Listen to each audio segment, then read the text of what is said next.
Hare Krishna! Hey friends! How's it going today? Hope you're all doing well out there. Welcome back. We're not taking that one. Bhagavad Gita. Message from Bhagavad Gita. Forest of Delusion and Divine Descent. Ooh. Forest of Delusion is chapter 2, verse 52. Divine Descent is 4, 7, and 8. Let's read it from Bhagavad Gita, shall we? Om Namo Bhagavate Vasudevaya.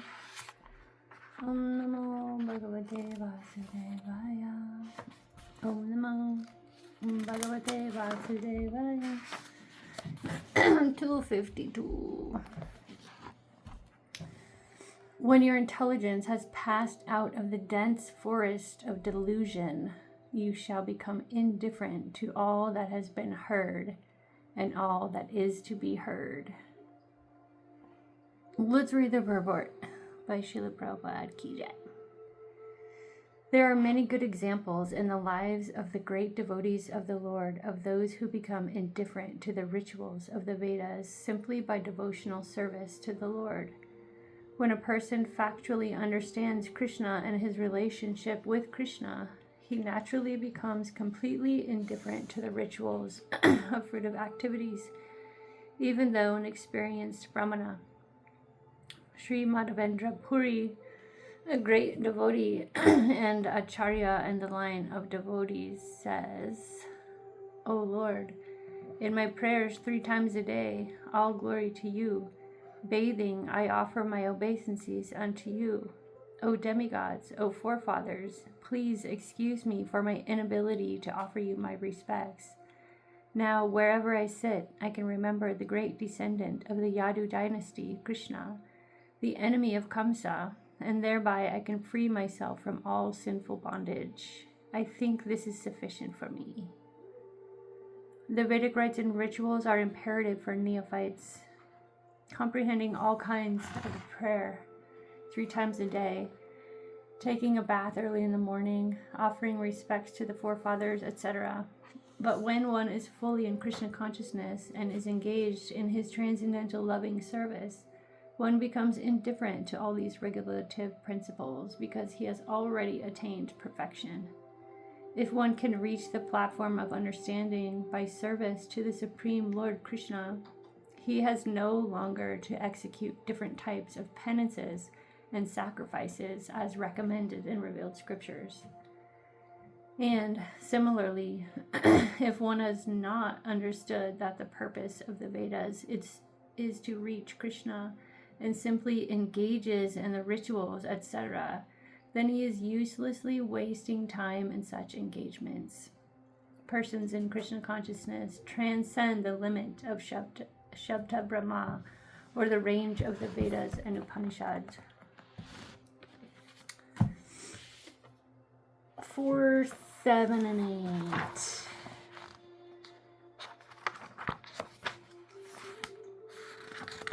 We're just going to read the translations here, okay?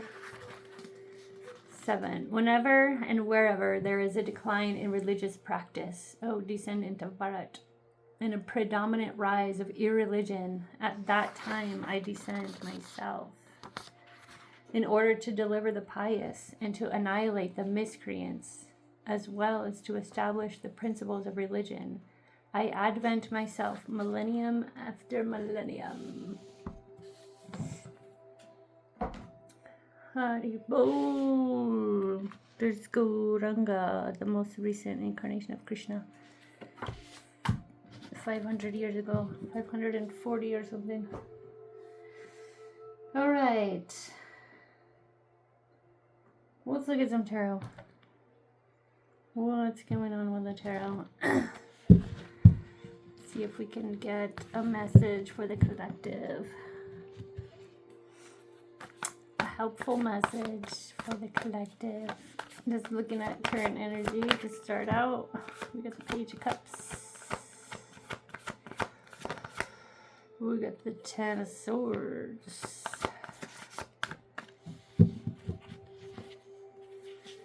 Page of Cups and the Ten of Swords.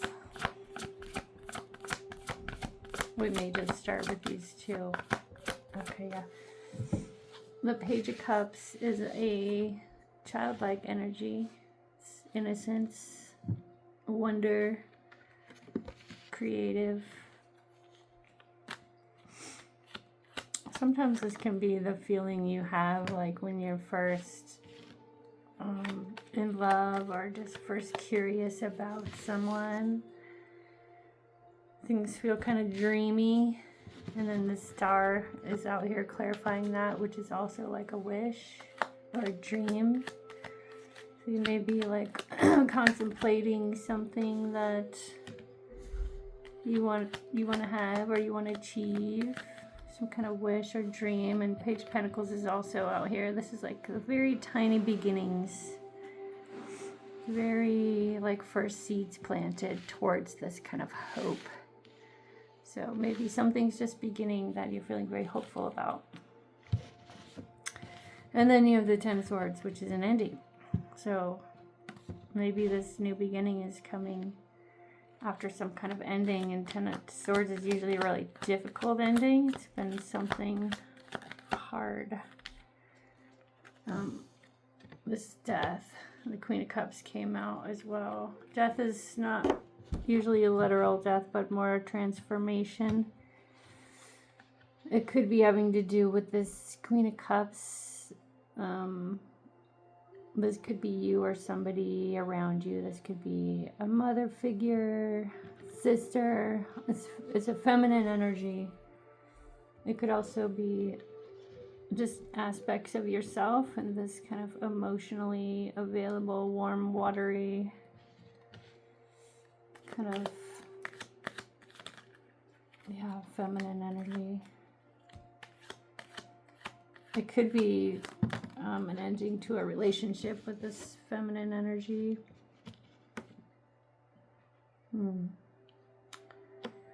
This is the Six of Swords and the Page of Wands. Upright, it's moving forward, you know, things getting better, but it kind of came out sideways, which is like something didn't quite work out.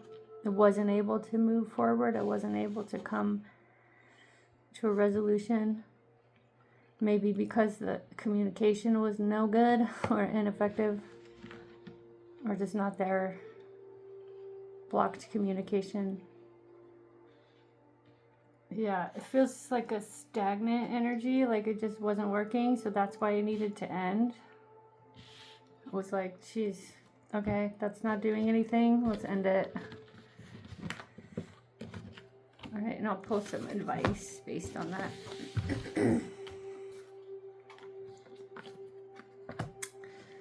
Advice, please, based on this current energy.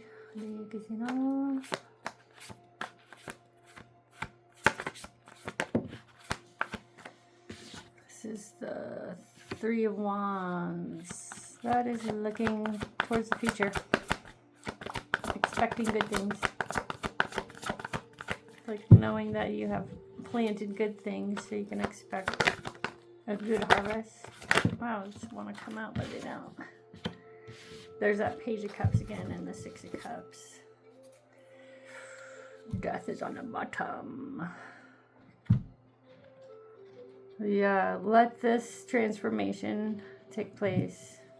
When these big cards of major arcanas come up, like death, it's karmic, it's divine timing, it's out of our control, something that's meant to happen. So just let it be, is the message I'm getting with this being on the bottom there.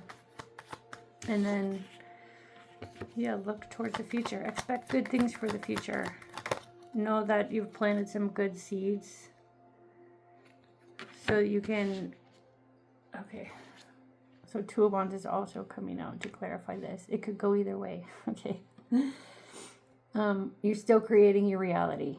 You're still co-creating your reality. So if you're looking out and expecting bad things, you can have that too. So the advice here is to look out and expect good things. Not only that, but be conscious of where you're placing your energy at any given time. Where are your thoughts?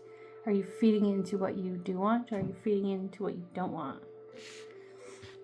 And this is a related type of energy in that it's very childlike, it's very open, it's trusting, it's loving, it's faithful, it's hopeful. And this is balanced.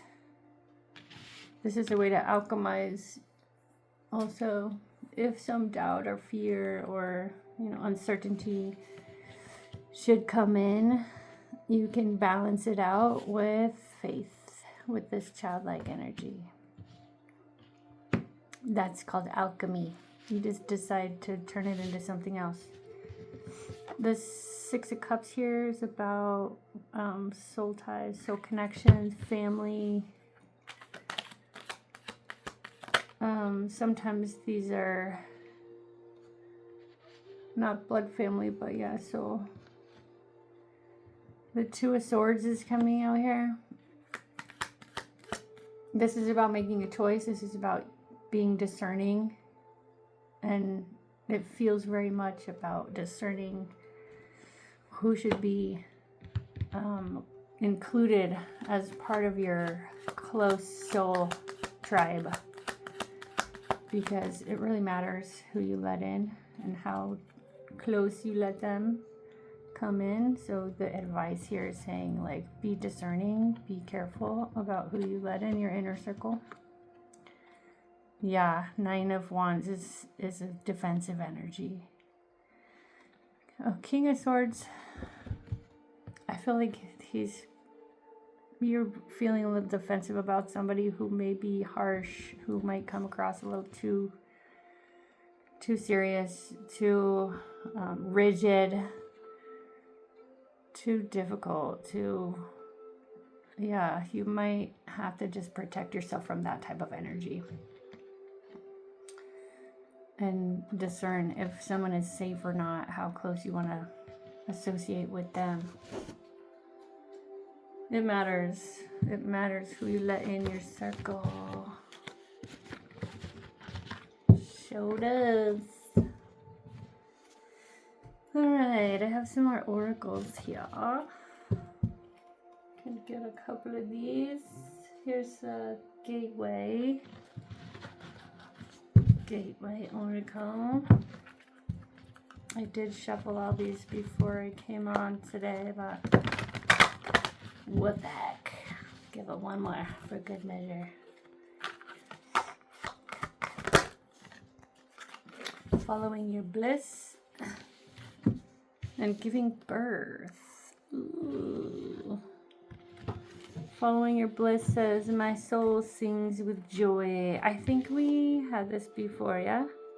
So I'm going to read this other one, giving birth.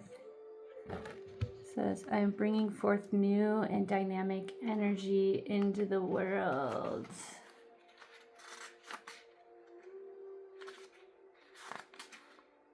It's time to launch a new project. The ideas that have been gestating within you are ready to manifest. With attentive care and feeding, miracles can abound. Perhaps there is a quality, project, or talent within you that wants to be born.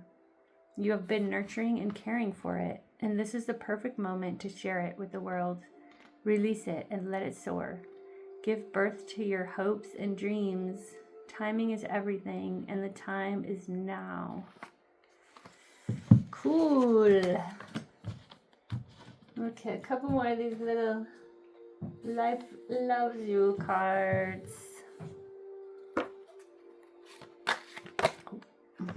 That was quick. I am love. Cute kid on there. Be the presence of love. Let the spirit of love flow through you. That's nice. I give what I want to receive. We need to give what we want to receive. When you experience any lack in your life, ask yourself, what am I not giving?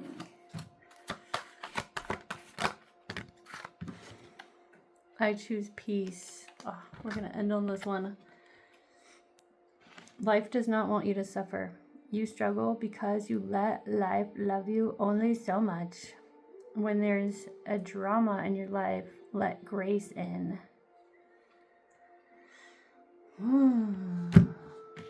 When, I can't remember the quote now. Basically, when everything seems confusing, go back to love. When you don't know what to do or what the answer is, go back to love. That's the answer. Okay, my friends. Thanks for tuning in today. Hope you have a very blessed and beautiful rest of your day. May you be peaceful. May you be well. May there be peace on our planet. Hare Krishna. Hare Krishna.